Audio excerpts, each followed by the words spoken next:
क्या आपका बच्चा जापान में पैदा हुआ है?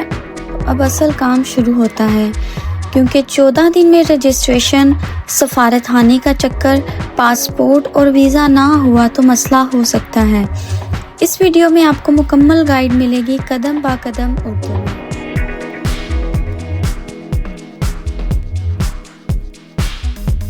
बिस्मिल्लाहिर्रहमानिर्रहीम। अस्सलाम वालेकुम। आप देख रहे हैं जे लाइफ गाइड, अपना वकील खुद बनो। आज की वीडियो है उन वालिदैन के लिए जिनके यहाँ बच्चा जापान में पैदा हुआ है और अब वो जानना चाहते हैं कि रजिस्ट्रेशन कैसे करें, पासपोर्ट कैसे बनवाएं और जापान का वीज़ा कैसे हासिल करें। चलिए बगैर वक्त ज़ाया किए मुकम्मल तफसील जानते हैं। सबसे पहले जो मरहला है वो है बच्चे की पैदाइश की तस्दीक और सरकारी रजिस्ट्रेशन का। बर्थ नोटिफिकेशन ये एक रजिस्ट्रेशन फॉर्म होता है जो आपको हॉस्पिटल से मिलता है। ये फॉर्म 14 दिन के अंदर आपने सिटी हॉल में जमा करवाना लाजमी होता है।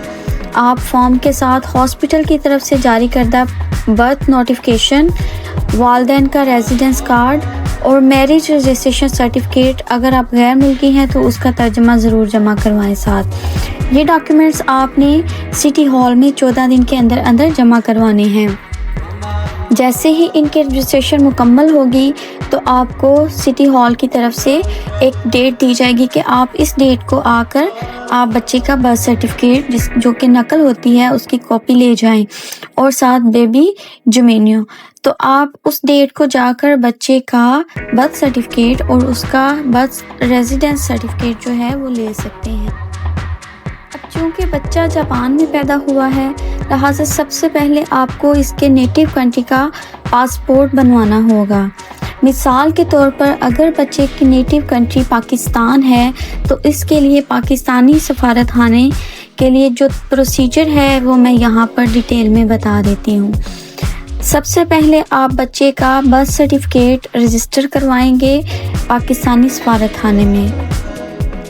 उसकी रजिस्ट्रेशन के बाद, जैसे कि अगर पाकिस्तानी सफारतखाने में उसकी रजिस्ट्रेशन होती है तो वो एक फॉर्म दे देंगे जो कि उसका बर्थ सर्टिफिकेट कंसीडर होगा।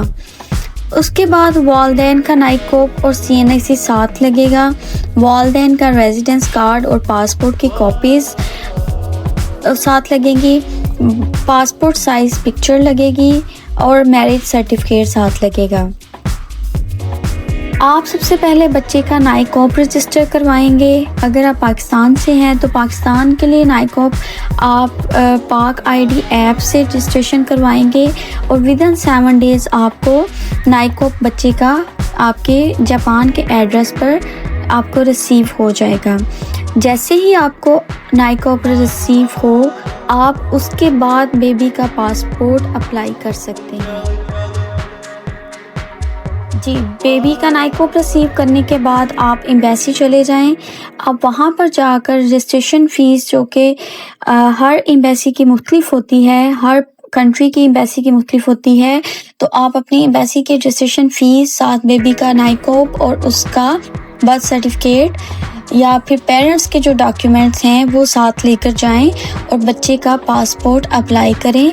इसके प्रोसेसिंग टाइम जो है हर कंट्री का डिफ़र करता है, लेकिन पाकिस्तान की अगर बात की जाए तो पाकिस्तान में अगर अर्जेंट बेस पर आप अप्लाई करें बेबी का पासपोर्ट तो आपको 10 से 15 दिन के अंदर मिल जाता है।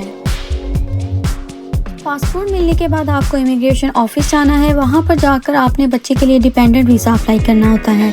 उसके लिए जो आपको डॉक्यूमेंट्स चाहिए उसमें आपको पासपोर्ट की कॉपी, बर्थ सर्टिफिकेट, बच्चे का जुमेनियो या फिर होल फैमिली का जुमेनियो साथ अटैच होगा, parents residence card, marriage certificate, then एक गारंटी लेटर होगा जो कि वालिदैन की तरफ से होगा।